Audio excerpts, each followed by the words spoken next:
Hello guys, nagluluto ako ng talong na nalagyan ko siya ng sardinas.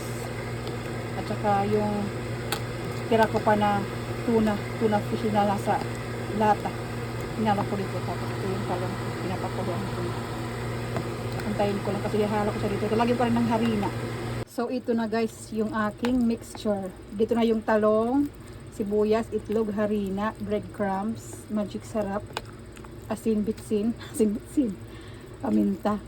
So yun, pinaghalo-halo ko siya.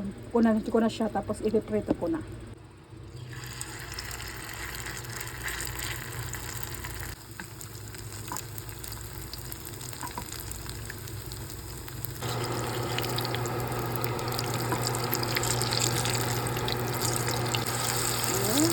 Sweet na.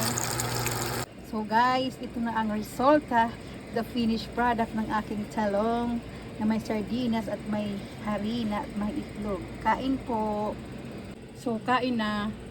Thank you for watching.